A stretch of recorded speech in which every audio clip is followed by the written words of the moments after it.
1971 میں اب قومی اسمبلی وجود میں آئی. اس قومی اسمبلی میں 1973 میں پہلی مرتبہ جمعیت علماء پاکستان ممبر ہو کر قومی اسمبلی میں پہنچی.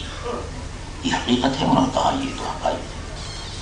اور پھر قادیانیوں کے سلسلے میں قرارداد مرتب کی گئی, اس پر دستخط لیے گئے. وہ کس کی طرف سے آئی قرارداد؟ آپ کے بھی دستخط اس پہ لیے, آپ نے تو مرتب نہیں کی قرارداد. یہ قرارداد جو 2-3 دن کے مکمل عرصے مسلسل جدوجہد کے بعد مرتب کی گئی, پھر اس پر سب کے دستخط لیے. اور سب کے دستخط دینے کا مطلب یہ تھا کہ کمال اس دستخطوں میں یہ تھا کہ آج بھی خان عبد الولی خان سے اگر آپ بات کریں جا کے تو کہیں گے میں تو سیکولر ہوں, میں مذہبی معاملات میں نہیں پڑھتا ہوں.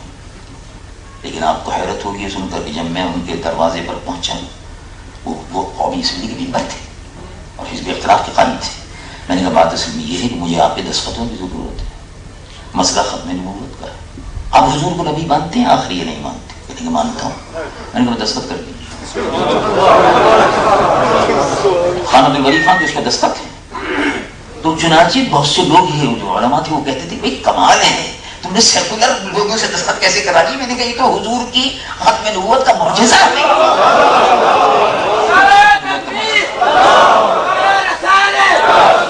الحمدللہ 2-3 روز کی جدوجہد کے بعد نے آخر میں 1973 میں قرارداد میں پیش کی. پہلے ہم مسلمان کی تعریف شامل کرا چکے تھے, کیونکہ میں خود قومی اسمبلی میں دستور ساز کمیٹی کا ممبر تھا, دستور بنانے والی کمیٹی. تو اس میں یہ سارے مراحل طے ہوئے. اور الحمدللہ قادیانیوں کے سلسلے میں جب قرارداد میں نے پیش کی تو انہوں نے اسپیکر قومی اسمبلی نے اس کو پڑھ کے سنایا کہ مولانا شاہ احمد درانی صاحب نے قرارداد پیش کی اور یہ کہتے ہیں کہ قادیانیوں کو غیر مسلم اقلیت قرار دیا جائے. بڑا اہم مسئلہ ہے. اس کے بعد پھر وہ بھٹو صاحب نے بھی بلایا اس سلسلے میں, اور بہت سی میٹنگ ہوتی ہیں. بھٹو صاحب سے 8-10 مرتبہ اس سلسلے میں میٹنگ ہوئی, ان کو سمجھایا کہ مسئلہ کیسا ہے. اور جیسے کہ امیر عزیز محترم نے عبدالرؤوف صاحب نے بیان کیا, تفصیل سے ان سے بات ہوئی. پچھلی بار ریزولوشن پیش کیا تھا اور اس میں میں نے سب کے دستخط کرا لیے تھے, پابند سب کو بنا لیا تھا میں نے.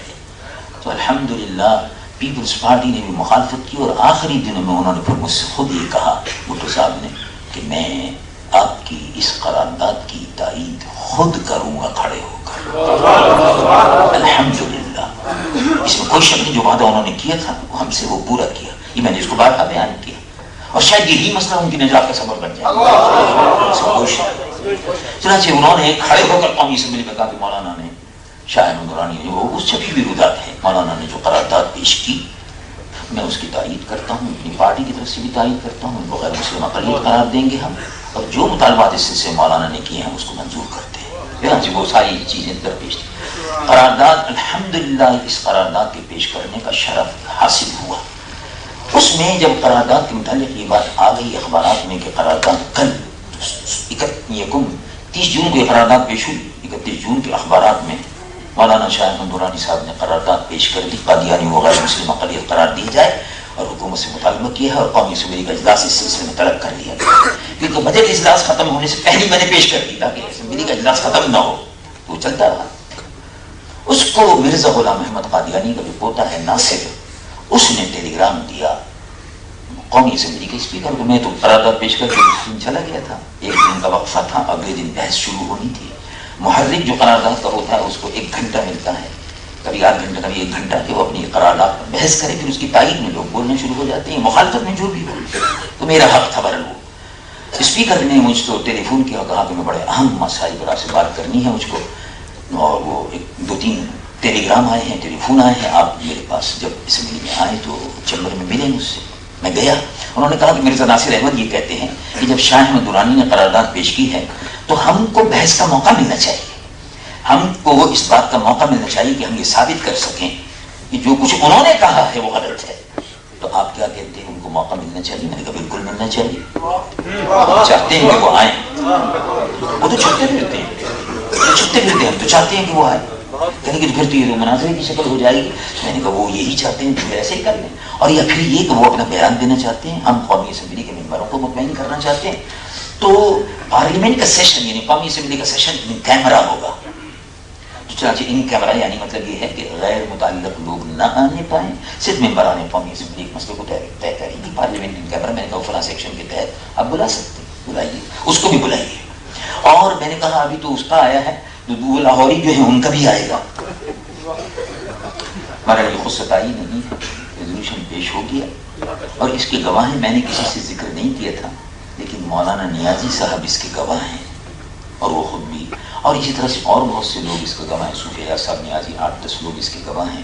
حکومت پاکستان کے ایک سیکرٹری جو ہیں انہوں نے مجھے ٹیلی فون کیا، وہ میرے جاننے والے ہیں، وہ کراچی کے تھے. انہوں نے ہی دوسرے لوگوں سے بیان کیا، میں نے کسی سے ذکر نہیں کیا تھا، مجھ سے ذکر کیا. کہا میرے مکان پر آپ تشریف لائیں تو بہت دن ہو گئے کھانا وانا نہیں کھایا، فرصت ہے آپ کو آج کل کسی کو؟ میں نے کہا کل آ جائیں گے انشاءاللہ، آج تو موقع نہیں ہے، کل آ جاؤں گا. چنانچہ کھانے کے لیے میں پہنچ گیا. وہاں 2-3 آدمی بیٹھے ہوئے تھے اور بریف کیس بھی تھا. انہوں نے کہا یہ لوگ آئے ہیں مرزا غلام احمد قادیانی کے سلسلے میں، یہ کہتے ہیں کہ ان کا نام اس سلسلے میں کہ مرزا غلام احمد کے ماننے والوں کو یہ نکال دیا جائے، غلام احمد قادیانی کا نام نکال دیا جائے، کانسٹیٹیوشن میں یہ نام آ رہا ہے. انہوں نے کہا اور کیا چاہتے ہیں؟ میں نے کہا بس وہ یہ ہے، اور یہ جو لاہوری گروپ ہے اس کا بھی نکال دیجیے آپ. تو ایک درمیانے قسم کا رکھیے جو لوگ عقیدہ ختم نبوت سے منکر وغیرہ. تو میں نے کہا بات اصل میں یہ ہے کہ نہیں وہ بریف کیس موجود ہے، اس میں اتنا لاکھ روپیہ موجود ہے، 50 لاکھ کی کتنا. تو میں نے کہا بات اصل میں یہ ہے کہ وہ بہت زیادہ قیمت مل چکی ہے.